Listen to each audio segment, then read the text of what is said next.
To our channel Renuka ಹಾರಲೋಕ. ನಾವು ಇವತ್ತು ನಾಷ್ಟಕ್ಕೆ ರವೆ ಮಸಾಲೆ ಇಡ್ಲಿಯನ್ನು ಮಾಡುತ್ತಿದ್ದೇವೆ. ಅದಕ್ಕೆ ಮೊದಲು ಎಣ್ಣೆ ಹಾಕಿ 1 ಕಪ್ ಚಿರೋಟಿ ರವೆಯನ್ನು ಹಾಕಿ ಹುರಿದುಕೊಳ್ಳಬೇಕು. 2 ಕಪ್ ಚಿರೋಟಿ ರವೆಯನ್ನು ಹಾಕಿ ಹುರಿದುಕೊಳ್ಳಬೇಕು.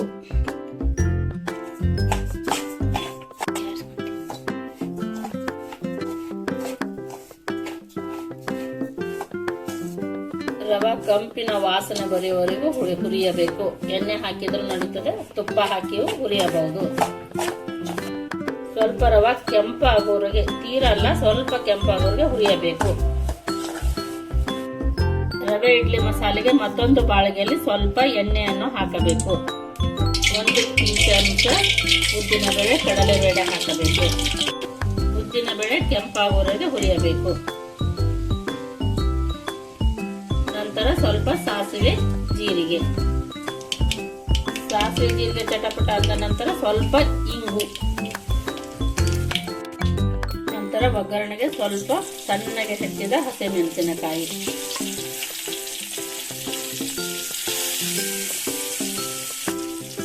ನಂತರ ನಮಗೆ ಯಾವುದು ಬೇಕಾದ ವೆಜಿಟೇಬಲ್ ಅನ್ನು ಹಾಕಿಕೊಳ್ಳಬೇಕು. ನಾನು ಇದಕ್ಕೆ ರವೆ ಇಡ್ಲಿಗೆ ತಗೊಂಡಿರೋದು ಹಸಿ ಕೊತ್ತಂಬರಿ, ಸ್ವಲ್ಪ ಸಬ್ಬಸಿಗೆ ಸೊಪ್ಪು, ಸ್ವಲ್ಪ ಟೊಮ್ಯಾಟೊ, ಸ್ವಲ್ಪ ಕ್ಯಾರೆಟ್. ಅದನ್ನು ಸ್ವಲ್ಪ ಎಣ್ಣೆಯಲ್ಲಿ ಹಾಕಿ ಹುರಿದುಕೊಳ್ಳಬೇಕು.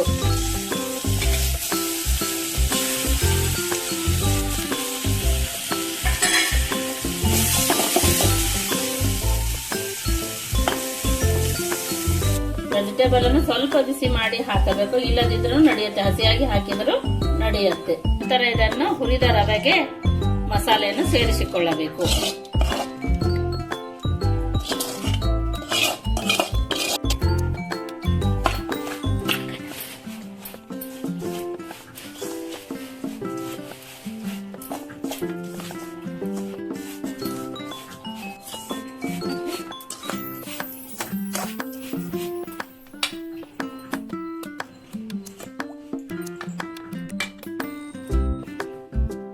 ರವೆಯಲ್ಲಿ ಎಲ್ಲ ಮಸಾಲೆ ಹಾಕಿದ ನಂತರ ಯಾವ ಕಪ್ಪಿನಲ್ಲಿ ರವೆಯನ್ನು ತೆಗೆದುಕೊಂಡಿರ್ತೇವೋ ಅದೇ ಕಪ್ಪಿನಿಂದ 2 ಕಪ್ ಮಜ್ಜಿಗೆಯನ್ನು ರವೆಗೆ ಸೇರಿಸಬೇಕು.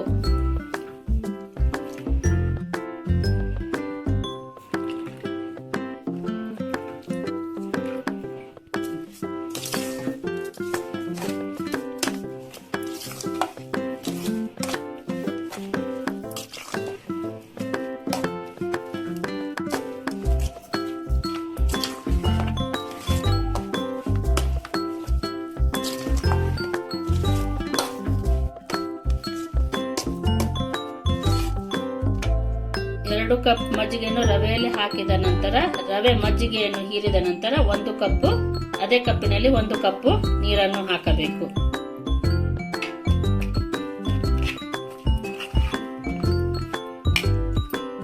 ಎಲ್ಲ ರವೆ ನೀರಲ್ಲಿ ಮಿಕ್ಸ್ ಆದ ನಂತರ ರುಚಿಗೆ ತಕ್ಕಷ್ಟ ಉಪ್ಪನ್ನು ಹಾಕಿಕೊಳ್ಳಬೇಕು.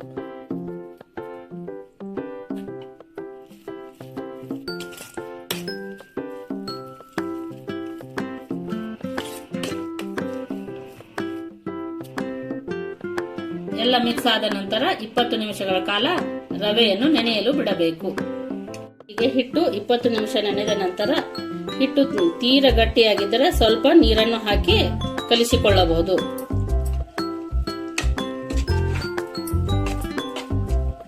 ತೀರಾ ಗಟ್ಟಿಯಾಗಿದ್ದರೆ ಮಾತ್ರ ಸ್ವಲ್ಪ ನೀರನ್ನು ಹಾಕಿಕೊಳ್ಳಬೇಕು.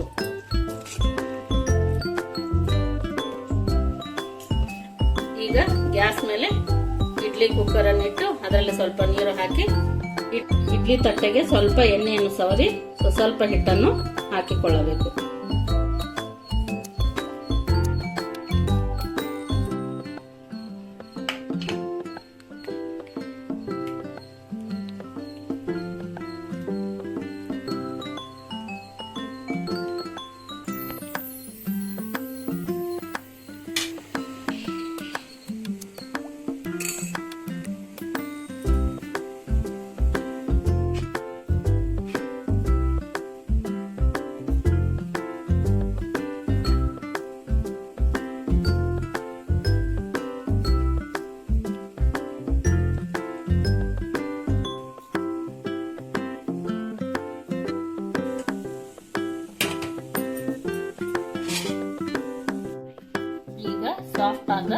ರವೆ ಇಡ್ಲಿ ರೆಡಿಯಾಗಿದೆ. ಇದನ್ನು ಚಟ್ನಿಯೊಂದಿಗೆ ಸವಿಯಬಹುದು. ಈ ರೆಸಿಪಿ ಇಷ್ಟವಾಗಿದ್ದರೆ ಶೇರ್ ಮಾಡಿ, ಲೈಕ್ ಮಾಡಿ, ಸಬ್ಸ್ಕ್ರೈಬ್ ಮಾಡಿ.